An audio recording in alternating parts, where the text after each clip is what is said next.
ഇന്ന് നമ്മുടെ രണ്ട് സുഹൃത്തുക്കൾ അവരുടെ ജീവിതത്തിൽ അവർ നേരിട്ട അതിഭയാനകമായ പ്രേതാനുഭവമാണ് അറിയാൻ പോകുന്നത്. സാധാരണ നമ്മളൊക്കെ വീട് വാടകയ്ക്ക് അന്വേഷിക്കുമ്പോൾ കുറഞ്ഞ വിലയ്ക്ക് കിട്ടുകയാണെങ്കിൽ ഒത്തിരി സന്തോഷം തോന്നും. പക്ഷെ അതേസമയം നമുക്കൊരു സംശയം വരും, എന്തുകൊണ്ട് ഇത്ര കുറവിൽ ഇത്ര നല്ലൊരു വീട് ലഭിച്ചുവെന്ന്.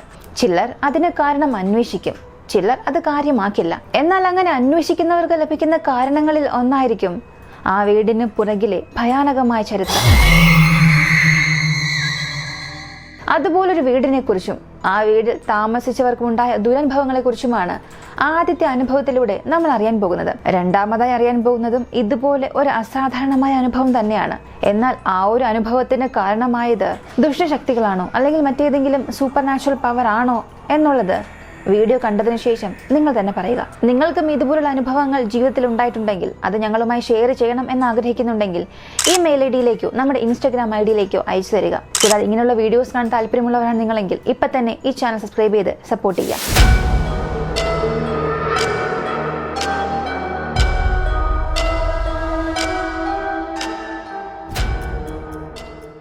നിതിൻ 29 വയസ്സ്, കൊല്ലമാണ് സ്ഥലം. ഒരു ദിവസം നിതിന്റെ കുടുംബം, ബന്ധുക്കൾ എല്ലാവരും ചേർന്ന് ഒരു ഗെറ്റ് ടുഗദർ പ്ലാൻ ചെയ്തു. അതിന് എല്ലാവരും പങ്കെടുക്കുകയും ചെയ്തു. എല്ലാവരും വളരെ സന്തോഷത്തോടു കൂടി കളിച്ചും ചിരിച്ചും സംസാരിച്ചു കൊണ്ടിരിക്കുമ്പോഴായിരുന്നു ആ കൂട്ടത്തിൽ മറക്കാനാകാത്ത പഴയകാല ഓർമ്മകളും പുതുക്കാൻ തുടങ്ങി. ഇന്നും ജീവിതത്തിൽ നിന്ന് അടർത്തി മാറ്റാൻ കഴിയാത്ത ആ ദുരനുഭവങ്ങളുടെ തുടക്കം നിതിൻ ചെറിയ കുട്ടിയായിരിക്കുമ്പോഴായിരുന്നു. നിതിന്റെ കുടുംബം ഒരു വലിയ കൂട്ടുകുടുംബമായിരുന്നു. അവന്റെ അമ്മയുടെ കുടുംബത്തോടൊപ്പമാണ് താമസിച്ചത്. കാരണം അച്ഛന്റെ സ്ഥലം കോട്ടയമാണ്, എന്നാൽ ജോലി പഴകുളത്തും. അമ്മയുടെ സ്ഥലം കൊല്ലമാണ്. അമ്മയ്ക്ക് പുനലൂരിൽ ജോലി കിട്ടിയപ്പോൾ അങ്ങോട്ടേക്ക് താമസം മാറി. കൂടാതെ നിതിന്റെ അമ്മയുടെ അച്ഛനും പുനലൂർ പേപ്പർ മില്ലിൽ ജോലി കിട്ടി. അതിനാൽ ആ കുടുംബം മുഴുവനും അങ്ങോട്ടേക്ക് മാറി. അങ്ങനെ അവിടെ ഒരു വീട് വാടകയ്ക്കെടുത്ത് എല്ലാവരും ഒരുമിച്ച് ആ വീട്ടിൽ താമസിക്കാൻ തുടങ്ങി. നിതിന്റെ അച്ഛൻ ശനി ഞായർ ദിവസങ്ങളിൽ മാത്രമേ ഇവിടേക്ക് വരാറുണ്ടായിരുന്നുള്ളൂ. വരുമാനം കുറവായതുകൊണ്ട് മറ്റൊരു വീട് വാടകയ്ക്ക് നോക്കിയില്ല. അമ്മയുടെ ആ കുടുംബത്തോടൊപ്പം എല്ലാവരും താമസിക്കാൻ തുടങ്ങി. ആ സമയം നിതിന് 1 വയസ്സായിരുന്നു. വാടകയ്ക്ക് താമസിച്ചിരുന്ന വീട്ടിൽ നിന്ന് മാറേണ്ട ഒരു സാഹചര്യം വന്നു. അതിനാൽ നിതിന്റെ അമ്മയുടെ സഹോദരൻ ഒരു വീട് വാടകയ്ക്ക് അന്വേഷിച്ചു. അങ്ങനെ അവർക്ക് ഒരു വീടും കിട്ടി. പുനലൂർ കൂണംകുഴി എന്ന സ്ഥലത്താണ് ഈ പുതിയ വീട് ലഭിച്ചത്. വാടകയും നല്ല കുറവായിരുന്നു. കൂടാതെ റോഡ് സൈഡിലാണ് വീടുള്ളത്. എങ്കിലും ആ വീട് കുറച്ച് മുകളിലാണ്, പടികളൊക്കെ കയറി പോകണം. അന്ന് നിതിന്റെ കുടുംബത്തിൽ മൊത്തം 9 പേരുണ്ടായിരുന്നു. നിതിനും അമ്മയും, അമ്മയുടെ 3 അനിയന്മാരും, അമ്മയുടെ അച്ഛനും അമ്മയും, അമ്മയുടെ ചേട്ടനും അവരുടെ അമ്മയും, ഇങ്ങനെ 9 പേരോളം ആ കുടുംബത്തിലുണ്ടായിരുന്നു. എല്ലാവർക്കും താമസിക്കാൻ പറ്റിയ ഒരു നല്ല വീടായിരുന്നു ഇപ്പൊ കിട്ടിയതും. അത്യാവശ്യം വലിയൊരു വീടായിരുന്നു. എങ്കിൽ പോലും വാടക വളരെ കുറവായിരുന്നു. തുടക്കത്തിൽ അവർക്കൊരു സംശയം തോന്നി, എന്തുകൊണ്ട് ഇത്രയേറെ വാടക കുറഞ്ഞു എന്ന്. പക്ഷേ അതവർ വലിയ കാര്യമാക്കിയില്ല. നല്ലൊരു സൗകര്യത്തിന് വീട് ലഭിച്ചല്ലോ എന്ന സന്തോഷമായിരുന്നു അവർക്ക്. പിന്നെ നേരത്തെ പറഞ്ഞ പോലെ റോഡ് സൈഡ് വീടായതുകൊണ്ട് ഇത്തിരി മുകളിലേക്ക് സ്റ്റെപ്പ് കയറി മുകളിലേക്ക് എത്തുമ്പോൾ ഏതോ കാട്ടിൽ എത്തിയ ഒരു അനുഭവമാണ് ഉണ്ടാവുക. ഏകദേശം 2 ഏക്കറിനകത്ത് ഒരു വീട്. അങ്ങനെ നിതിനും കുടുംബവും ആ പുതിയ വീട്ടിലേക്ക് താമസം മാറി. വീടിന്റെ താക്കോൽ കൈമാറുന്ന ആ ദിവസം അപ്രതീക്ഷിതമായ ഒരു കാര്യം സംഭവിച്ചു. നിതിന്റെ അമ്മയുടെ അമ്മ കുഴഞ്ഞു വീണ് മരിച്ചു. അതിനു മുൻപ് വരെയും യാതൊരു അസുഖവുമില്ലാതെ വളരെ നന്നായി നടക്കുകയും സംസാരിക്കുകയും ചെയ്ത അമ്മൂമ്മയായിരുന്നു. പെട്ടെന്ന് ഇങ്ങനെയൊരു മരണം ആരെക്കൊണ്ടും അംഗീകരിക്കാൻ സാധിച്ചില്ല. എന്ത് പറ്റിയെന്ന് ആർക്കും മനസ്സിലായതുമില്ല. എന്തായാലും എല്ലാവരും ഇപ്പോഴുള്ള ആ പുതിയ വാടക വീട്ടിലേക്ക് താമസിക്കാൻ തുടങ്ങി. അവിടെ താമസമാക്കിയതിനു ശേഷം ആ വീട്ടിലെ ഓരോരുത്തർക്കും ഓരോ അനുഭവങ്ങൾ ഉണ്ടായി തുടങ്ങി. എന്തിനേറെ ആഴ്ചയിൽ വരുന്ന നിതിന്റെ അച്ഛന് പോലും ചില അനുഭവങ്ങൾ ഉണ്ടായി. അവർ ഒരു ക്രിസ്ത്യൻ കുടുംബമാണ്. സന്ധ്യയ്ക്ക് വീട്ടിൽ പ്രാർത്ഥന ചൊല്ലും. അങ്ങനെ പ്രാർത്ഥനയെല്ലാം കഴിഞ്ഞ് കത്തിച്ചു വെച്ച മെഴുകുതിരി അണയ്ക്കും. എന്നാൽ കുറച്ചു കഴിയുമ്പോൾ അത് താനെ നിന്ന് കത്തുന്നതായിരിക്കും കാണുന്നത്.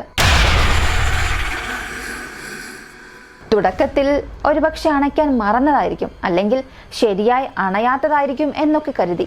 പക്ഷേ പിന്നീട് അത് സ്ഥിരമായി മാറി.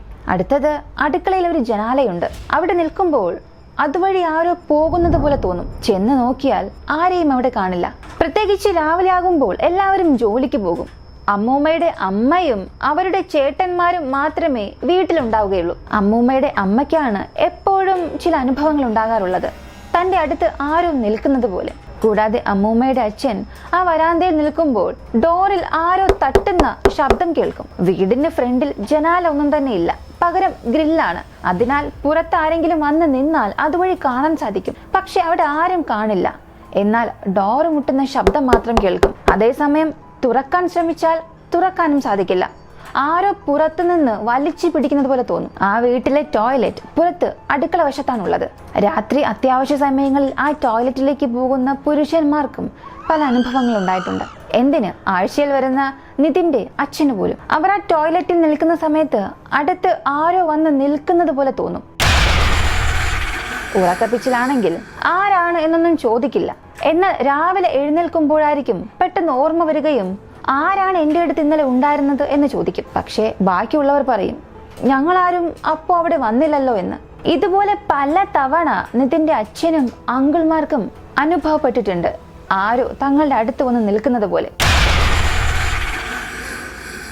ഒരു ദിവസം നിതിനും അമ്മയും കിടക്കുന്ന മുറിയിൽ രാത്രി ഒരു സമയം അമ്മ ഞെട്ടി കണ്ണു തുറക്കുമ്പോൾ ആരോ ഫാനിൽ കിടന്ന് ആടുന്നത് പോലെ അമ്മയ്ക്ക് തോന്നാറുണ്ട്. നിതിനും അതൊരു തവണ കണ്ടിട്ടുണ്ട്. പിന്നെ ഞാൻ നേരത്തെ പറഞ്ഞതുപോലെ ആ 2 ഏക്കറിനുള്ളിലാണ് ഈ ഒറ്റ വീടുള്ളത്. ചുറ്റും കാടാണ്. അതുകൊണ്ട് പുല്ല് ചെത്താനും വിറകെടുക്കാനും ഒരുപാട് പേർ അവിടെ വരാറുണ്ട്. അതിൽ ഒരു ചേച്ചിക്ക് ഒരനുഭവം ഉണ്ടായി. കാട്ടിൽ വിറക് പറക്കാൻ പോയപ്പോൾ ഒരു വിറകെടുത്ത് നിവർന്നതും തൊട്ടു മുൻപിൽ ഒരു കത്തിക്കരിഞ്ഞ രൂപം, മുഖമൊക്കെ കരിഞ്ഞിട്ടുണ്ട്, രക്തവും വരുന്നുണ്ട്. കണ്ടയുടനെ അവർ ഉറക്കെ നിലവിളിച്ചു. ആ സെക്കൻഡ് തന്നെ അത് അവരുടെ മുൻപിൽ നിന്നും അപ്രത്യക്ഷമായി. ആ സ്ത്രീയും ഓടി വന്ന് നിതിന്റെ അമ്മയോട് ഈ കാര്യം പറഞ്ഞു. പിന്നീട് ആ സ്ത്രീയെ കണ്ടിട്ടേ ഇല്ല. അവരുടെ കൂടെയുള്ളവർ പറഞ്ഞത് അവർക്ക് വട്ടായി എന്നാണ്. ഇതിനു ശേഷവും ആ കുടുംബത്തിലെ ചിലർ അവരെ കണ്ടിട്ടുണ്ട്. ആ സമയത്ത് അവർ ഭ്രാന്തിയെ പോലെ അങ്ങോട്ടും ഇങ്ങോട്ടും നടക്കുന്നതായിരുന്നു കണ്ടത്. ഇത് സംഭവിച്ച് ചില വർഷങ്ങൾ കഴിഞ്ഞ് ആ സ്ത്രീ മരിക്കുകയും ചെയ്തു. നിതിൻ ആ സമയം ചെറിയ കുട്ടിയായതുകൊണ്ട് തന്നെ വീട്ടിലിരിക്കുന്ന അപ്പൂപ്പനുമായി അവൻ നല്ല കമ്പനിയായിരുന്നു. ഒരു ദിവസം അപ്പൂപ്പനുമൊത്ത് ആ സ്ഥലം മുഴുവനും ഒന്ന് കറങ്ങി കാണാൻ പോയി. അങ്ങനെ ചെന്നപ്പോൾ ഒരു പൊളിഞ്ഞു കിടക്കുന്ന വീട് കണ്ടു. അതിന് ചുറ്റും എന്തോ ഭസ്മം കൊണ്ടുള്ള ഒരു രേഖയുണ്ടായിരുന്നു. ആ പൊളിഞ്ഞ വീടിന് ചുറ്റുമായിരുന്നു അത്. അതായത് ഭസ്മം കൊണ്ടുള്ള ഒരു കളത്തിന് അകത്താണ് ആ പൊളിഞ്ഞ വീട് നിൽക്കുന്നത്. അതിനോട് ചേർന്ന് തന്നെ ഒരു മരമുണ്ട്. അതിൽ ഒരു ചുവന്ന തുണി ഉപയോഗിച്ച് കെട്ടിവെച്ചിരിക്കുന്നതും കണ്ടു. ഇത് കണ്ട് മുത്തശ്ശനും നിതിനും അതിനുള്ളിലേക്ക് കയറിയില്ല.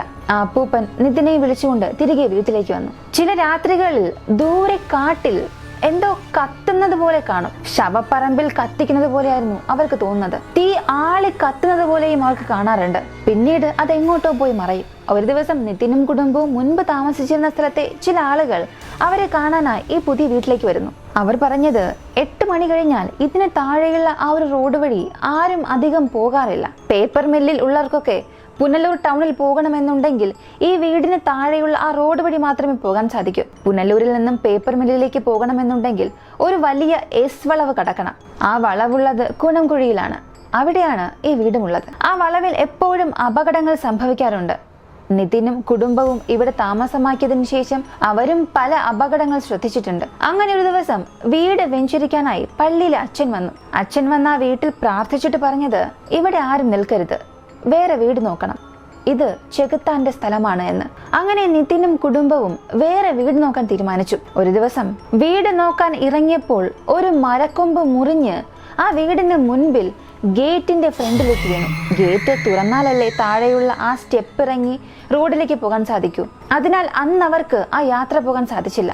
അവരുടെ വീട്ടിൽ എല്ലാ ദിവസവും ഒരു കറുത്ത പട്ടി വരുമായിരുന്നു. എന്നാൽ വീട്ടിലെ എല്ലാവരും അതിനെ ഓടിച്ചു വിടും. പക്ഷെ എല്ലാ ദിവസവും അത് വരും. ഒരു ദിവസം പാവം തോന്നി നിതിന്റെ അമ്മയുടെ അച്ഛൻ അതിന് തീറ്റ കൊടുത്തു. കുറച്ചു ദിവസം കഴിഞ്ഞപ്പോൾ നിതിന്റെ അമ്മയുടെ അച്ഛന് അസുഖം വരികയും ആശുപത്രിയിൽ കിടപ്പിലായി. അപ്പോഴേക്കും നിതിന്റെ കുടുംബം മറ്റൊരു വീടും കണ്ടുപിടിച്ചു. അങ്ങനെ ഇപ്പോ താമസിക്കുന്ന ആ വീടിന്റെ ചാവി തിരിച്ചു കൊടുക്കുന്ന അന്നത്തെ ദിവസം നിതിന്റെ അമ്മയുടെ അച്ഛനും മരിച്ചു. അമ്മയുടെ അച്ഛൻ മരിക്കുന്ന ദിവസം വരെയും ആ കറുത്തപ്പട്ടി വീട്ടിൽ വരുമായിരുന്നു. അവസാന ചടങ്ങുകൾ നടത്താൻ വേണ്ടി നിതിന്റെ കുടുംബം വീണ്ടും ആ വീട്ടിൽ താമസിക്കേണ്ട ഒരവസ്ഥയിലേക്ക് വന്നു. എന്നാൽ അതിനുശേഷം ആരും ആ പട്ടിയെ കണ്ടിട്ടേയില്ല.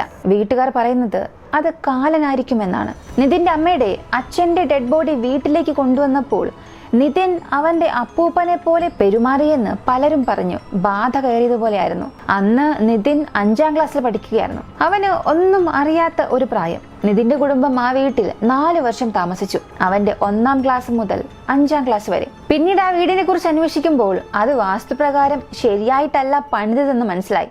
വീടിന്റെ ഫ്രണ്ട് ഡോർ തെക്കോട്ട് നോക്കിയാണ് ദർശനം. പിന്നെ അവർ ആ വീട് മാറിയതിനു ശേഷം ആ വീടിനെ കുറിച്ച് അന്വേഷിച്ച അങ്കിൾ പറഞ്ഞത് അവിടെ ഒരു ഭാര്യയും ഭർത്താവും താമസിച്ചിരുന്നു. അവർ നിതിനും അമ്മയും കിടന്നിരുന്ന മുറിയിൽ ആത്മഹത്യ ചെയ്തുവെന്ന്. നിതിന്റെ കുടുംബം ആ വീട്ടിൽ നിന്ന് മാറിയതിനു ശേഷം പിന്നെ ആരും ആ വീട്ടിലേക്ക് താമസിക്കാൻ വന്നിട്ടില്ല. ഇപ്പോ നിതിൻ താമസിക്കുന്ന ആ വീട്ടിൽ നിന്നും ടൗണിലേക്ക് പോകണമെങ്കിൽ ഈ വഴി മാത്രമേ പോകാൻ സാധിക്കൂ. അതിനാൽ പോകുമ്പോഴും വരുമ്പോഴും എല്ലാം അവർക്ക് ആ വീട് കാണാൻ സാധിക്കും. അവിടെ ആരെങ്കിലും താമസിക്കാൻ വന്നിട്ടുണ്ടോ എന്നും അറിയാൻ സാധിക്കും. ഇടയ്ക്ക് ആരൊക്കെയോ വന്ന് അത് വൃത്തിയാക്കിയിടും. പക്ഷെ കുറച്ചു നാളായി അതുമില്ല. കാരണം മുകളിലേക്ക് കയറുന്ന പടികളെല്ലാം പൊളിഞ്ഞിട്ടുണ്ട്. അതിനാൽ മുകളിലേക്ക് കയറാനും പറ്റില്ല.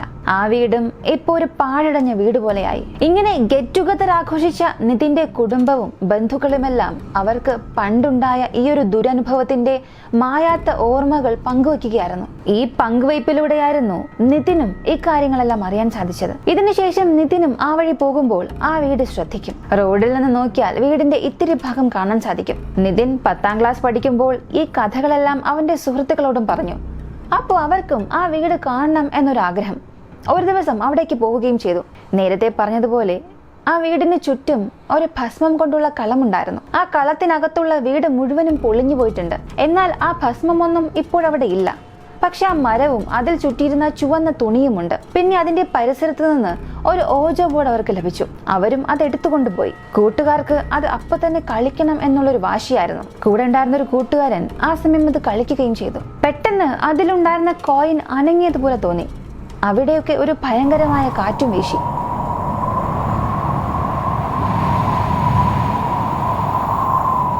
പെട്ടെന്ന് ഭയന്ന് വിറച്ച എല്ലാവരും ആ ഓജോ ബോർഡ് അവിടെ തന്നെ ഉപേക്ഷിച്ചിട്ട് അവിടെ നിന്നും ഓടി രക്ഷപ്പെട്ടു. നിതിൻ +2 പഠിക്കുമ്പോഴും ഈ ഒരു അനുഭവങ്ങളെ കുറിച്ചൊക്കെ അവരുടെ സുഹൃത്തുക്കളുമായി പങ്കുവച്ചിട്ടുണ്ട്.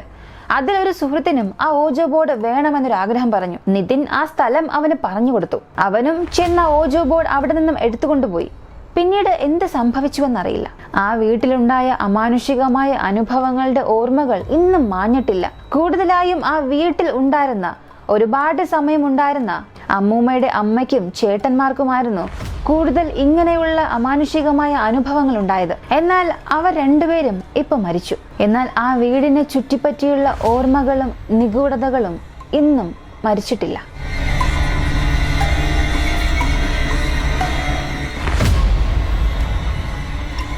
രണ്ടാമത്തെ അനുഭവം പങ്കുവച്ചിരിക്കുന്ന സബ്സ്ക്രൈബർക്ക് അവരുടെ പേര് വെളിപ്പെടുത്താൻ താല്പര്യമില്ലാത്തത് കൊണ്ട് ഈ ഒരു സംഭവത്തിൽ നമുക്കവരെ ഷാനിഫ എന്ന് വിളിക്കാം. ഷാനിഫയ്ക്ക് 16 വയസ്സാണ്. കേരളത്തിലെ കോഴിക്കോടാണ് താമസം. കോഴിക്കോട് ടൗൺ ഭാഗത്തായാണ് വീട്. വീടിന് പുറകിലായി ഒരു അമ്പലമുണ്ട്. അത് ഒരു കുടുംബക്ഷേത്രമാണ്. ഷാനിഫ ഒരു മുസ്ലിമാണ്. അതുകൊണ്ട് തന്നെ ക്ഷേത്രത്തിന് തൊട്ടടുത്ത് വീടെടുക്കുന്നതിൽ അവർക്ക് ബുദ്ധിമുട്ടുകളൊന്നുമില്ലായിരുന്നു. തൊട്ടടുത്ത് എന്ന് പറയുന്നില്ല, എങ്കിലും വീട്ടിൽ നിന്ന് നോക്കിയാൽ കാണാൻ സാധിക്കും. അതിനടുത്തായി തന്നെ ഒരു സർപ്പക്കാവും ഉണ്ടായിരുന്നു. സംഭവം നടന്നത് ചില വർഷങ്ങൾക്ക് മുൻപ്, ഏകദേശം ഒരു സ്വിച്ച് ഫോൺ കാലഘട്ടം. എങ്കിലും ചെറിയ രീതിയിൽ സ്മാർട്ട് ഫോൺസ് ഒക്കെ വളർന്നു വരുന്ന കാലവുമായിരുന്നു. ഒരു ദിവസം വീടിന് മുകളിലെ മുറിയിൽ ഷാനിഫ ഇരിക്കുകയായിരുന്നു. അവൾക്കടുത്തായി ഒരു സ്വിച്ച് ഫോൺ ഉണ്ടായിരുന്നു. അതിൽ സിമ്മുമുണ്ട്. ഉപയോഗിക്കുന്ന ഫോൺ തന്നെയായിരുന്നു അത്. പക്ഷെ അത് അവളുടെ ഫോൺ അല്ല, ആ കുടുംബത്തിലെ മറ്റൊരാളുടെ ഫോണായിരുന്നു. അതവൾ ആ ജനാലയ്ക്കടുത്തായിട്ടായിരുന്നു അവസാനമായി വെച്ചത്. ആ മുറിയിൽ നിന്ന് നോക്കിയാൽ അമ്പലവും സർപ്പക്കാവും എല്ലാം ആ ജനാലയിലൂടെ കാണാൻ സാധിക്കും. അവസാനം ഫോണിന്റെ ഉടമ ഷാനിഫയോട് വന്ന് ഫോൺ ചോദിച്ചു. അവളായിരുന്നു അത് അവസാനമായി എടുത്തത്. പക്ഷെ പിന്നീട് ആ ജനാലയ്ക്കടുത്ത് നോക്കിയപ്പോൾ ആ ഫോണിനെ കാണുന്നില്ല. എല്ലാവരും ഷാനിഫയെ വഴക്ക് പറയാൻ തുടങ്ങി. ഷാനിഫയ്ക്കും അത് എവിടെ പോയി എന്ന് യാതൊരു പിടുത്തവും കിട്ടിയില്ല. ആ മുറിയെല്ലാം തിരയാൻ തുടങ്ങി. വയ്ക്കാൻ സാധ്യതയുള്ള എല്ലാ സ്ഥലങ്ങളിലും തിരഞ്ഞു. എങ്കിലും അവൾ അത് അവസാനമായി കണ്ടത് ആ ജനാലയ്ക്കടുത്തായിരുന്നു. പക്ഷെ ഇപ്പോൾ അതവിടെ ഇല്ല. മറ്റുള്ളവരുടെ ഫോണിൽ നിന്നും ആ ഫോണിലേക്ക് വിളിച്ചു നോക്കി. എന്നാൽ കോള് പോകുന്നില്ല. വീടിന് അകം മുഴുവനും തിരഞ്ഞു. പിന്നീട് തിരച്ചിൽ വീടിന് പുറത്തായി. സന്ധ്യാസമയമായതിനാൽ വീട്ടിലെ എല്ലാവരും ഒരുമിച്ചായിരുന്നു തിരഞ്ഞത്. അങ്ങനെ തിരഞ്ഞ് ആ സർപ്പക്കാവിനടുത്തെത്തി. അവിടെ ചെന്ന് നോക്കിയപ്പോൾ ആ സർപ്പക്കാവിന് അടുത്തായി ആ ഫോൺ പൊട്ടിച്ച അവസ്ഥയിൽ കണ്ടെത്തി. സിം അതിൽ തന്നെയുണ്ട്. അതിന്റെ ബാക്ക് ബോർഡ് മാറ്റി വെച്ചിട്ടുണ്ട്. ഏകദേശം ഒരു പൊട്ടിയ അവസ്ഥയിലായിരുന്നു ആ ഫോൺ. മറ്റൊന്നും ചിന്തിക്കാതെ ആ ഫോൺ അവിടെ നിന്നും എടുത്തുകൊണ്ട് നേരെ വീട്ടിലേക്ക് പോയി. എന്നാൽ വീട്ടിലെത്തിയതിനു ശേഷമായിരുന്നു ഷാനിഫയ്ക്ക് ഒരുപാട് ചോദ്യങ്ങൾ മനസ്സിൽ വരാൻ തുടങ്ങിയത്. ആരാണ് ആ സമയത്ത് വീട്ടിൽ ഇത്രയും പേരുള്ളപ്പോൾ ഫോൺ എടുത്തുകൊണ്ട് പോയത്? ആർക്കാണ് അത്രയും ധൈര്യം ആ ഫോൺ എടുത്ത് പൊട്ടിച്ച് ആ സർപ്പക്കാവിനടുത്ത് കൊണ്ടുവയ്ക്കാൻ? കൂടാതെ താൻ അത്ര സമയവും കണ്ട് ആ ഫോൺ പെട്ടെന്ന് എങ്ങനെയാണ് തന്റെ കാഴ്ചയിൽ നിന്നും അപ്രത്യക്ഷമായത്? യാതൊരു ബന്ധവുമില്ലാതെ എന്തുകൊണ്ട് ആ ഫോൺ സർപ്പക്കാവിൽ നിന്നും കിട്ടണം? ഇങ്ങനെ നിരവധി ചോദ്യങ്ങളായിരുന്നു അവളുടെ മനസ്സിൽ കടന്നു വന്നത്. കൂടാതെ ആ വീട്ടിലുള്ളവർ പോലും ഇന്നേ വരെ ആ ഒരു ഭാഗത്ത് ഈ സംഭവത്തിന് മുൻപും ശേഷവും പോയിട്ടില്ല. ഇതിനുശേഷം ആ വീട്ടിൽ പല അസാധാരണമായ സംഭവങ്ങളും നടക്കാൻ തുടങ്ങി.